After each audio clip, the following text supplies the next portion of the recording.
Fala moçada, Pacal na área, que satisfação enorme poder estar aqui com você nesse 28º dia, né, de resolução de exercícios. Ainda mais hoje que tivemos aí a confirmação, né, a liberação da nossa prova realmente no próximo domingo, tá bom? Então coloquei aí mais 4 questõezinhas, tá? Tenho certeza que alguma delas vai servir aí para que você possa chegar lá na sua prova e garantir aquele pontinho que vai fazer toda a diferença na tua aprovação, tá? Então vamos para cima, tenho certeza que vai dar certo, ok? Essas aqui são as nossas 4 questões do dia, ó. Tá? Temos 2 aí que inclusive foram da PRF passada, mas é um assuntozinho que eu costumo insistir, porque ele sempre está presente nas provas da nossa querida banca, tá? Que é exatamente o teorema da energia cinética. Fica atento com esse cara, muita gente deixa ele de lado, tá? Acaba esquecendo, não dando importância a ele, juntamente com o teorema do impulso. Eu insisto muito nesses 2 teoremas, tá? Tenho quase certeza que um ou os 2 estarão na tua prova, tá? Vamos lá. Então, o que é que ele diz aí na primeira? Considerando um veículo de massa 1000 kg, está aqui a massa do veículo, 1000 kg, se mova em linha reta com a velocidade constante. É importantíssimo que você observe esses detalhes, tá? Que a gente está circulando aí. Velocidade 72 km por hora, isso aqui você não cai mais nessa, né? Já sei que vale 20 metros por segundo, caso seja necessário a gente trocar essa unidade. E a gravidade ele pede para a gente considerar como sendo 10. Como eu já estou vendo a gravidade com metros por segundo ao quadrado, então não tem dúvida que a velocidade a gente vai usar também em metros por segundo. Julgue os itens a seguir. Quando o freio for acionado para que o veículo pare, o que ele quer dizer com isso aqui? O veículo pare, que a velocidade final tem que ser 0, tá? E a sua energia cinética e o trabalho da força de atrito em módulo, olha só, importantíssimo, tá? Ele colocou palavrinha mágica, ó, em módulo deverão ser iguais. Vamos ver. Porque como ele está falando em trabalho e energia, não tem para onde correr, meu amigo. Ele quer que você lembre exatamente desse carinha aqui, ó. Trabalho vai ser exatamente igual à variação da energia cinética, que nada mais é do que a energia cinética final menos a energia cinética inicial. Como ele disse para a gente que ele vai parar, então a energia cinética final há de ser 0. Ok, então olha o que vai sobrar, que o trabalho vai ser igual a menos a energia cinética inicial. Então a gente pode dizer que realmente o módulo do trabalho, ele vai ser igual ao módulo da energia cinética. Agora, cuidado, ó, ele falou o trabalho da força de atrito. Perceba que esse carro, ao frear, né, já que trata-se de uma frenagem, as únicas forças que estão atuando aqui são, ó, peso, normal e atrito aqui para trás, né, o que vai exatamente fazer com que ele desacelere. A normal e o peso vão se anular, tá? E em tratando de trabalho, o trabalho da normal vai ser 0, o trabalho do peso vai ser 0, vai sobrar apenas o trabalho da força de atrito. Por que eu estou dizendo isso? Porque eu preciso que você guarde essa ideia aqui, ó. O trabalho, esse nosso teorema, ele é trabalho da força resultante, tá? Trabalho da força resultante. Então você tem que descobrir quem é a força resultante para poder calcular aí o que ele está pedindo na questão. Como o único trabalho aqui que está sobrando é do atrito, então a gente pode dizer que esse trabalho aqui com certeza vai ser do atrito. E que em módulo a gente pode dizer que o trabalho da força de atrito vai ser exatamente igual ao trabalho do atrito vai ser exatamente igual ao valor da energia cinética. Podemos então afirmar que a nossa questão de número 88 está corretíssima, tá? Fica atento a esse detalhe.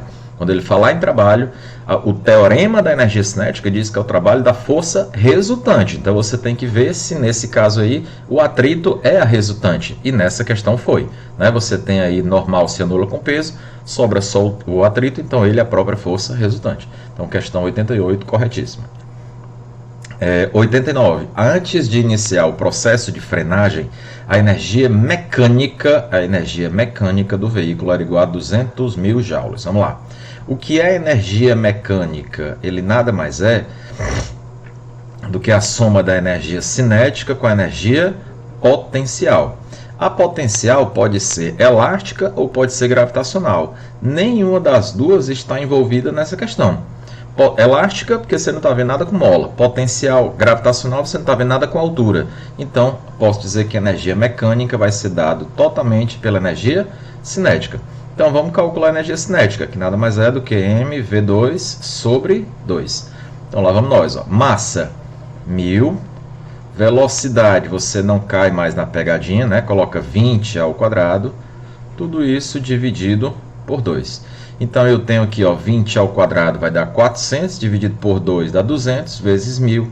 Opa, 200.000 joules é a nossa assertiva, ou quem preferir, né? 200 quilojoules. Como na questão ele deixou assim, então essa daqui é a nossa resposta, que também está corretíssima, tá bom? Então, duas questõezinhas no bolso aí, guarda bem esse assunto, o trabalho da força resultante, nossa queridinha CESP adora esse assunto, tá? É muito comum você encontrar por aí, e o pior, é mais comum ainda você ver os candidatos não lembrarem do teorema da energia cinética, tá? Prefere decorar, digamos assim, outras fórmulas, outros conceitos e acaba esquecendo dessa fórmula que é extremamente importante, ela que faz o elo entre a cinemática e a dinâmica, tá bom? Vamos lá, questão 90. Em uma colisão mecânica envolvendo dois veículos, a quantidade de movimento de um deles,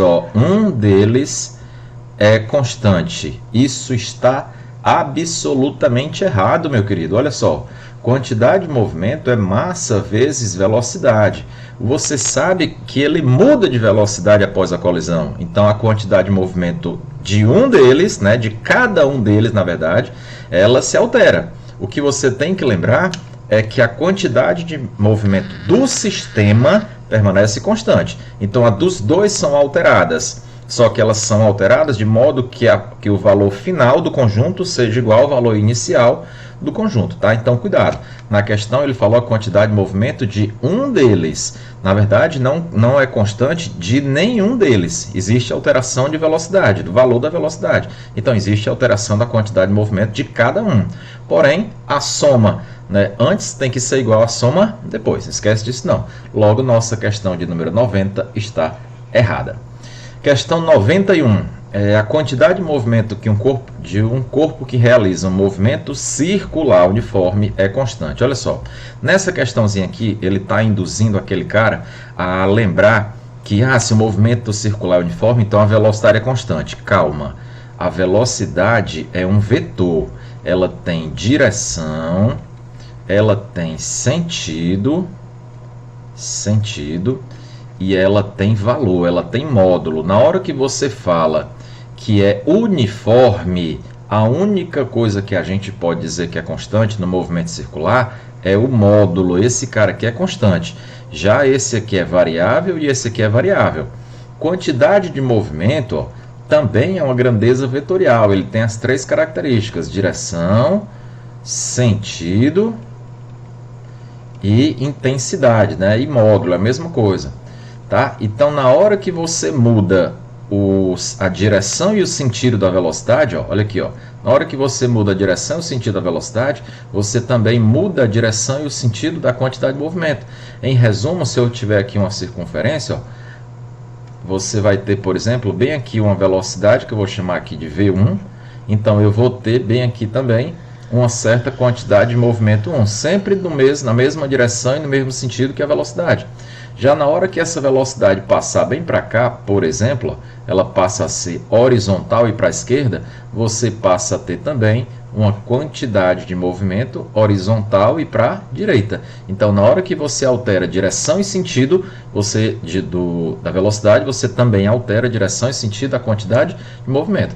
Mesmo que você não altere o módulo, mas como ele falou, a quantidade de movimento, então ele está tratando aqui do gênero e não da espécie. Espécie seria se ele estivesse falando apenas do módulo, aí tudo bem, estaria correto. Como ele fala a quantidade de movimento, então ele está envolvendo as três características. Então não é constante, com certeza você vai ter direção e sentido variável, tá? Então nossa questãozinha de número 91 está errada, tá ok? Galera, chegamos aí à nossa questão, né, de número 91. Tô sentindo que a gente vai caminhando aí para 100 questões, tá? A nossa ideia inicial eram 30 questões, né? 30 dias, 30 questões, uma questão por dia. Só que a gente foi evoluindo aí, né, e nós já vamos beirando aí as 100 questões, tá? Espero do fundo do coração que isso aí realmente esteja te ajudando, tá? Peço aí que você deixe o seu comentário, quer seja no Instagram, quer seja no YouTube. Se inscreve, compartilha aí com aquele parceiro que você acha que está precisando de uma força aí nessa reta final, ou mesmo que vai se preparar para o outro concurso ainda.